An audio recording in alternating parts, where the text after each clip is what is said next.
तो दोस्तों दीपक जी ने तो बहुत अच्छे से एक्सप्लेन किया है। अब आपकी बारी है इसको इम्प्लीमेंट करने की और मिलके ट्रेडिंग करने की।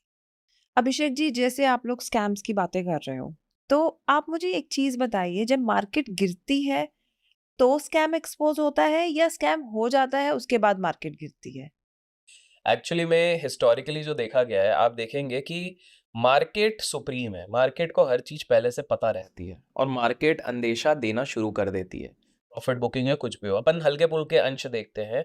एक 99,000 करोड़ रुपीस से भी ज़्यादा का एक स्कैम हुआ था, आईएलएफएस का स्कैम कहते हैं यस, अपने उसपे। वो 2018 आई थिंक 2018 18। 2018 उस समय पे आप देखो तो मार्केट हौले-हौले थोड़े सिग्नल्स दे रहा था।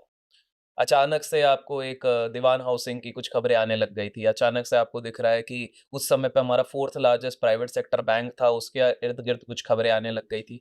तो मार्केट थोड़ा-थोड़ा सीन दे रहा था, थोड़ा-थोड़ा डिप हो रहा था, ऑलमोस्ट करेक्शन दिखा रहा था। लोग ये भाँप रहे थे कि कुछ तो गड़बड़ है, कुछ तो गड़बड़ है दया। और फिर अचानक से रातों-रात वो खबर आई, जिसमें कि फिर गवर्नमेंट ने इंटरवीन किया, पूरा मैनेजमेंट को रीशफ़ल किया गया, अपने लोग बिठाए गए ताकि रीस्ट्रक्चरिंग की जाए। उसमें भी हेयर कट बहुत बड़ा था, कुछ 62,000 करोड़ का ही वो चीज़ किया गया था।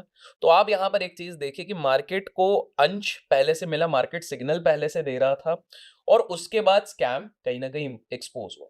और ये हिस्टोरिकली हुआ है। 1992 की अगर अपन बात करें तो 1992 में जब एक स्टॉक 300 से 10,000 पहुँचा दिया गया था हर्षद मेहता जी द्वारा, तो उस समय पे क्या हुआ था कि हर लोग हैरान थे कि भई ये कैसे हो रहा है? लेकिन इनसाइडर्स को ये बिल्कुल खबर थी कि कुछ तो गड़बड़ हो रहा है, पंप एंड डंप हो रहा है, इन्फ्लेशन हो रहा है, कुछ भी हो रहा है, इन्फ्लेट कर रहे हैं।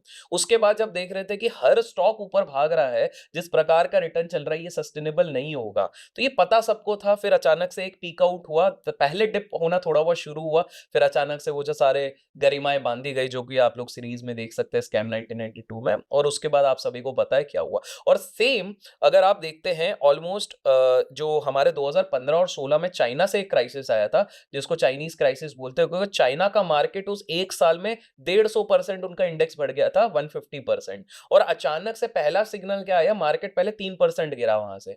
तो लोगों को वहाँ पे समझ में आ जाना चाहिए था, गड़बड़ है, बहुत ओवर वैल्यूड है। लेकिन लोग रुके नहीं, उसके बाद क्या हुआ, 28% मार्केट गिरा, 11% और 12%, 3 महीने लगातार गिर गया। मैं इंडेक्स की बात कर रहा हूँ। तो पूजा जी, आपके सवाल का जवाब सिंपल सा है कि मार्केट जो है ना, वो सुप्रीम है। मार्केट को हर चीज़ पहले से पता होती है। इसका सिंपल सा मैं 3 चीज़ें बता रहा हूँ। अगर आपको दिख रहा है कि भाई हर जगह बुलिश, बुलिश, बुलिश बात हो रही है, लेकिन मार्केट ऊपर जा ही नहीं पा रहा, मतलब सतर्क हो जाओ, कुछ तो गड़बड़ है, यहाँ पर सैचुरेशन आ रहा है। दूसरी बात, अगर कोई सेक्टर है जिसको लेके सब लोग पॉजिटिव है, लेकिन वहाँ पर सेलिंग आ रही है, क्योंकि देखिए, जो भी खबरें हम लोग पढ़ रहे हैं, ना अखबार में पढ़ रहे हैं, न्यूज़ में पढ़ रहे हैं, वो बासी खबर है। ये सारी खबरें बड़े लोगों को, सेठ लोगों को पहले से पता होती है, ये लोग अपने पोज़ीशन पहले से बना के बैठते हैं। हम लोग सिर्फ़ इनके हाथों की कठपुतली होते हैं। जो आखिरी के 5-10% होते हैं, हम उसको खाने के लिए बैठते हैं, ये लोग 30-40% का वो खा के बैठते हैं। आप खुद सोचिए, 2018 में लोग कमेंट्स में नाम गेस करेंगे दीपक भाई, और आप समझ जाएँगे मैं किस स्टॉक की बात कर रहा हूँ। एक स्टॉक था जो डेरिवेटिव्स में ट्रेड होता था। एक व्हाट्सएप मैसेज आया कि इन्होंने अपने प्रमोटर्स को गलत लोन दिया। रातों-रात वो 76% फ्यूचर एंड ऑप्शन का स्टॉक गिर गया, 1 दिन के अंदर। उसी समय पे एक और एनबीएफसी स्टॉक 36% गिर गया, एक ही 1 दिन में। जी हाँ, सही बता रहे हैं, 1 दिन में ये इतने गिर रहे हैं। तो ये क्या हुआ था, वहाँ पे खबरें ऑलरेडी चल रही थी, मार्केट इसको पना पड़ा था। इसमें कोई शायद एक विदेशी बैंक का जी, एम्प्लॉयी था, जी, जी, इफ जी, आई एम जी। नॉट मिस्टेकन, बिल्कुल, वही है बिल्कुल, ना, वही, ये वही, वही वाली वही, वही वाली है। व्हाट्सएप मैसेज जो आ व्हाट्सएप, गया था, हाँ, एब्सोल्यूटली। और वायरल हो गया। वायरल हो गया था। तो आप ये चीज़ देखिए कि पहली मार्केट को सारी चीज़ें पता रहती हैं पहले से ही। दूसरी चीज़ पूजा जी, हमको ये समझना पड़ेगा कि मार्केट आपको मौके हमेशा देती है कि अपनी चीज़ें बाँध लो, अपनी चीज़ें हर लो। मैं एक लाइव एग्ज़ाम्पल देता हूँ। एक बहुत बड़े इन्वेस्टर हैं, जिन्होंने एक बहुत प्यारी किताब लिखी है जिसका नाम है धंधो इन्वेस्टर। उनका नाम है मोनीश पाबराय जी।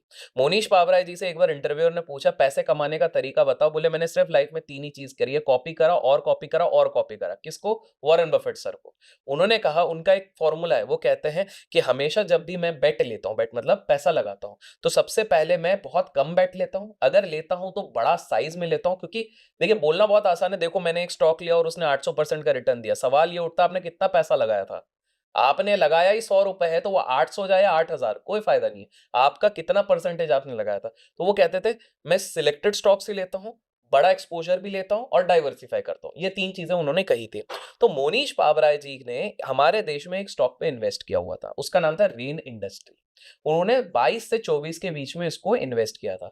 आपको अगर ध्यान होगा दीपक भाई 2017-18 में 300 प्लस के आसपास इस लेवल पे चले गया था, ठीक है। तो अब आप देखो वहां पर फिर अचानक से करेक्शन आने लग गया था, काफी सारे स्मार्ट इन्वेस्टर निकल गए थे, बट मोनीश भाई रहे विदेश में, यूएसए में रहते हैं, उनको क्या पता था कि इंडिया में क्या क्या चलता है। तो वो इस भरोसे में रह गए कि भाई यहाँ पर जो लोग मैनेजमेंट जो दिखा रहा है वो सही बात होती है, जो बैलेंस शीट है वो सही बात है। इसी चक्कर में वो बेचारे उनका वो जो इन्वेस्टमेंट है वो 80 पे आ गया, ठीक है वो प्रॉफिट पे थे, लेकिन 300 की चीज 80 पे आ गई। लेकिन यहाँ के जो स्मार्ट इन्वेस्टर थे ना वो वहां से निकल गए थे। तो पूजा जी हमें ये चीज समझनी पड़ेगी कि स्कैम्स पहले आपको अंदेशा दे देते हैं, मार्केट पहले रिएक्ट हल्का सा करना शुरू होता है, और जिस दिन स्कैम बाहर आता है उस दिन और वायलेंटली करता है। तो मतलब डैमेज क्रैक्स पहले से होने लग जाते हैं, थम से बिल्डिंग तब गिरती है जिस दिन स्कैम बाहर आ जाए।